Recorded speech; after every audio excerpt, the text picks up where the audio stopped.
Welcome back to my YouTube channel. मैं रेणु खरबंदा आपके अपने इस चैनल पिंक लाइफ में आपका हार्दिक स्वागत करती हूँ। आप सब कैसे हैं? आप सब स्वस्थ होंगे, व्यस्त होंगे, सेफ होंगे। कामना मेरी सदा यही रहती है कि आप सबका जीवन परफेक्ट पिंक पिंक बना रहे। आज मैं आपके सम्मुख एक छोटी सी कहानी के साथ उपस्थित हुई हूँ जो कि आपके हृदय पर एक बहुत गहरी छाप छोड़ने वाली है।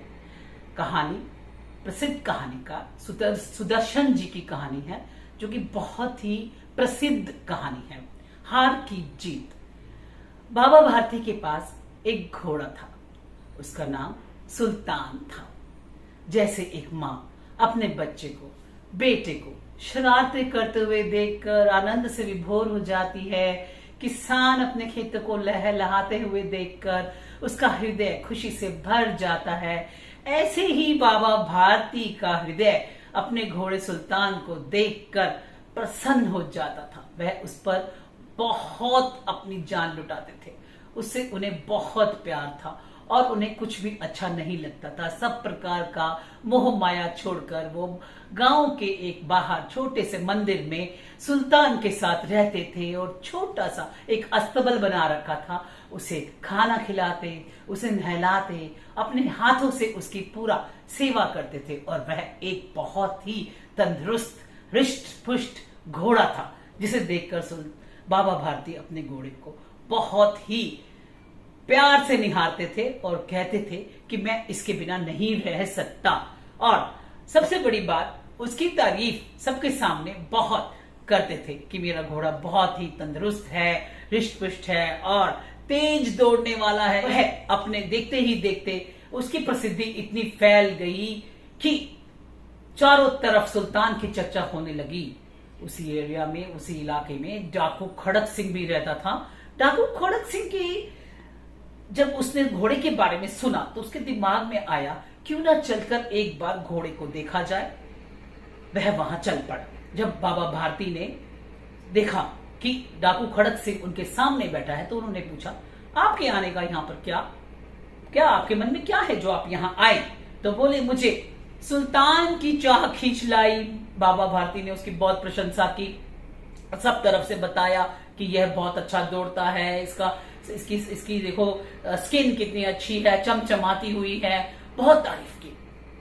सारी खूबियां सुनने के बाद खड़क सिंह के दिमाग में आया, ये घोड़ा बाबा के पास क्या कर रहा है, ये तो मेरे पास होना चाहिए था। और चलते चलते उसने बाबा को यह कह डाला कि ये घोड़ा आपके पास नहीं रहने वाला, मैं कभी भी आकर इसे ले जाऊंगा।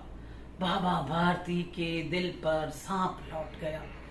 वह सोचने लगे कि ये तो मुझे क्या बोल गया। रातों की नींद गायब हो गई। अस्तबल में उन्होंने अपनी खटिया बिछा ली, उसकी रक्षा करने के लिए रात दिन उनकी नींद उड़ गई। कुछ समय बीत गया, 5-6 महीने बीत गए, खड़क सिंह नहीं आया। बाबा भारती ने सोचा अब तो क्या ही आएगा, थोड़े से मस्त हो गए।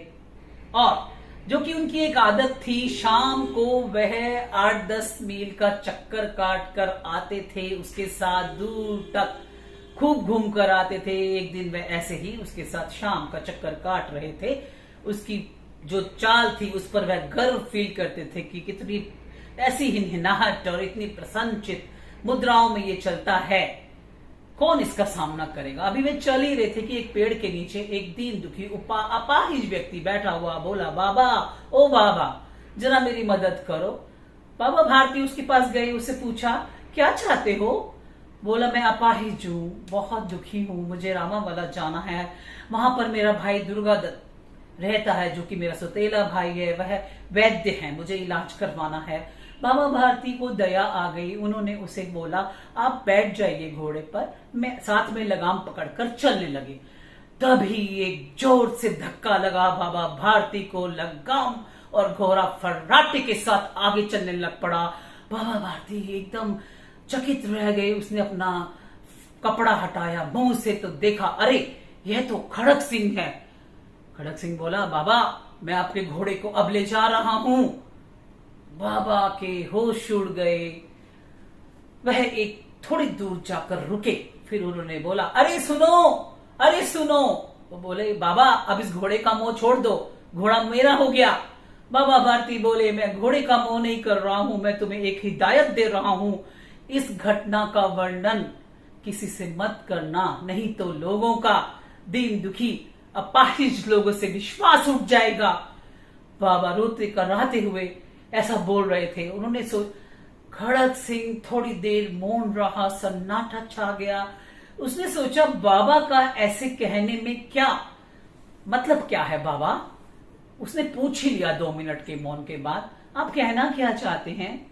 उसने सोचा था बाबा मुझे मेरे आगे गिड़गिड़ाएगा घोड़े के लिए और कहेंगे कि मुझे दे जाओ, मेरा बहुत प्यारा है, ये धन है मेरा।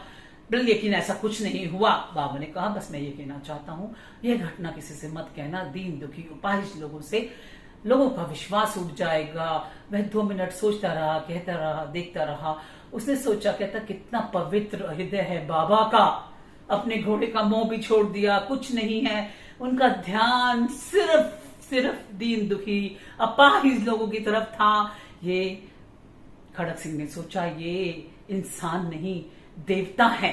बाबा ये कहते हुए चले गए अपने मंदिर की तरफ और खड़क सिंह भी सोचने लगा। वह धीरे धीरे बाबा की कुटिया की तरफ चलने लगा और सांझ होते होते उसने वह घोड़ा, क्योंकि उसकी आंखों में नेकी के आंसू आ गए थे, और उसने वह घोड़ा जाकर अस्तबल में घोड़े को बांध दिया और दबे पांव वहां से चला गया। बाबा अपनी दैनिक चर्या के लिए सुबह 4-5 जैसे उठते हैं, बहुत सुबह उठते थे, वैसे ही उठे और उठकर अस्तबल की तरफ भागने लगे। फिर उनके मन में आया कि आज तो सुल्तान वहां नहीं है, मैं क्यों जा रहा हूं? लेकिन सुल्तान ने अपने बाबा के मालिक के चरणों की आहट, वह उनकी पैरों की आवाज को समझ गया था। वह एकदम जोर से ही हिलाया और बाबा ने देखा, बाबा इतनी तेज भागे और लिपट कर उससे रोने लगे और बहुत खुश हुए। इस कहानी का मेन यहाँ पे सार यही है कि मानवता यानी दीन दुखियों के प्रति बाबा का वह भाव, वह जो उनका प्यार लोगों के प्रति, यह कहानी बहुत ही दिल को छूने वाली और भाईचारे का और सौहार्द, एक मन में जो है अच्छी भावना, इंसानियत का भाव को जन्म देती है। अंत में मैं ये कहना चाहती हूँ कि आपको ये कहानी कैसी लगी, आप कमेंट्स बॉक्स में अपने कमेंट्स लिखिए। और वैसे भी आई फील वेरी हैप्पी और थैंक यू सो मच। बहुत कमेंट्स आते हैं, बहुत ही प्यार दे रहे हैं आप, तहे दिल से शुक्रिया। स्पीचलेस हूं मैं, कोई मेरे पास वर्ड्स नहीं हैं आपके प्यार के लिए। ऐसे ही कनेक्शन बनाए रखिएगा। धन्यवाद। Stay blessed, stay happy. आप हमसे इंस्टाग्राम, फेसबुक पर भी जुड़ सकते हैं, डिस्क्रिप्शन बॉक्स में उनके लिंक दिए गए। लोग मेरे इस चैनल से नए जुड़ रहे हैं, मेरी वीडियो को सब्सक्राइब करें, लाइक करें, शेयर करें और बेल आइकन के बटन को प्रेस करें, ताकि जो भी नई वीडियो अपलोड होती रहती हैं वो आपके सम्मुख प्रस्तुत की जा सके।